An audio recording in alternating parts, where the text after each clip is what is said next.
Ortiz is hitting something like the gloves or the shoulders, he's only going to see red and get more confidence. Is he trying to rope-a-dope here, Sergio? What do you think he's thinking? Oh, he's hurt. He's out on his feet. They stopped the fight. So plain and simple, you guys, Vergil Ortiz did exactly what he needed to do against Lubin with a second round stoppage, and in my opinion, a perfect stoppage by the referee. I don't think there is no need to let it go on further than what it did. Lubin staying up against the ropes too much, not using his movement, not using his angles, not using his feet, pretty much being a direct head-on target for Vergil Ortiz. Vergil Ortiz building that momentum with his punches and building that power on top of it and just pretty much being a heavy bag against those ropes. Now, we all seen Vergil Ortiz call out Jaron Boots Ennis during his ring interview as the boxing world seen. We're ready for the best. We want to fight the best. Boots, come over here.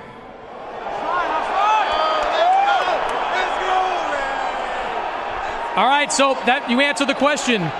Is this the fight that you want next? Vergil Ortiz against Jaron Boots Ennis. I think this is the fight that has to happen, man. I think this is it. This fight has been marinating since 147. This fight has been building up since 147. It's a better move that they match up and fight at 154. They're more seasoned, they're more experienced, they have more accomplishments in their career. I believe Boots is more accomplished, but I think Vergil Ortiz has fought the better competition in his career. So this is going to be a hell of a fight if they can make this fight happen. And the only reason why I say if is because of two different reasons. One of those reasons being Oscar De La Hoya wants to make sure that the cards are on Vergil Ortiz's side. He is being the favorite when it comes to the negotiations and when it comes to making this fight. And I told Eddie and Boots, do not come and watch Vergil live because you're going to be afraid of what you see. So we'll see. I mean, I'm going to sit down with Eddie Hearn, and we obviously have the upper hand because he's the better man, and see if we can come to terms, which I'm sure we will. But I told these guys, don't be there live because this guy's a monster. And you're going to be afraid, and you're going to probably want to take another tune-up fight. But hopefully that's not the case. Hopefully Eddie Hearn calls us, Boots promoter, and we can come to favorable terms for Vergil and get him what he wants, and we will make the super fight happen. Which I definitely get where Oscar is coming from. He wants to do as much for his fighter as he possibly can. He wants to protect his fighter as much as he possibly can. But Boots isn't coming this fight. Boots isn't coming into this fight as a nobody and someone who hasn't accomplished nothing. So I really hope Oscar De La Hoya doesn't make this complicated or doesn't make this fight hard to make when it comes to negotiations, because Oscar again keeps saying the cards are on Vergil Ortiz's side. He is the favorite in this fight. Let's see if we can make this fight happen. That's one of those reasons because of how Oscar De La Hoya explained it and how he said it when they were interviewing him.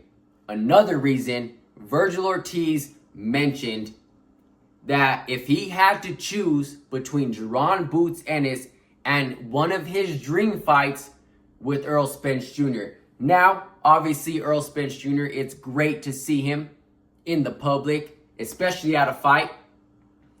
Everybody wants to know if he's going to return, what he thought about the fight, so on and so forth, right?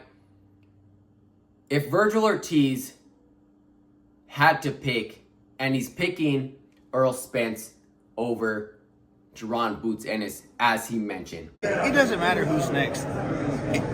If I had to pick, I'm going to be honest, it would be Spence, because that's my dream fight. I've been calling it since... AT&T? AT&T, there you go, at the Cowboy Stadium. And I just think that's my dream fight. And I don't care what anyone says about it. That is a bad move for Vergil Ortiz, Oscar De La Hoya, and Golden Boy. I get it. I would love to see Errol Spence back in the ring. The boxing world is ready to see the return of Errol Spence Jr., to see if Errol Spence is still going to be the same.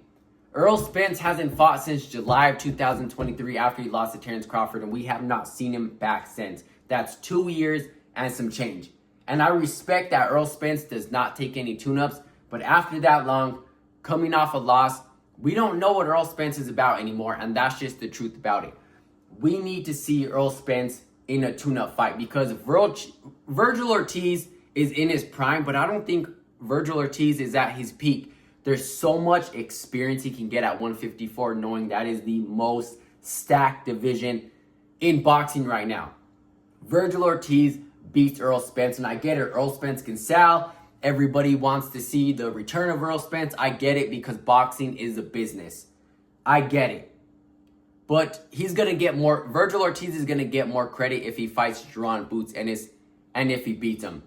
It's that simple. I think it's a horrible move by Vergil Ortiz to fight Errol Spence. I don't think he's going to get as much credit, but I get it. Boxing is a business, and we all want to see the return of Errol Spence and see where he is at in his career after a 2-year and some change layoff. But Boots is ready. This is the fight to make happen. This fight has been building and marinating, like I said, since 147. Years and years and years back, they've been trying to make this fight happen. Now it's at 154. You guys are more seasoned, more experienced, more accomplished in your guys' career. Boots versus Vergil over Spence. Let me know what you guys think about this. I'm not 100% sure if this fight is going to happen due to Vergil wanting to fight Spence and Oscar De La Hoya completely wanting the cards to be on Vergil Ortiz's side, like Boots isn't accomplished, like he doesn't have a big name, because he does. Let me know what you guys think about this. I'll catch you guys in the next one. I'm out.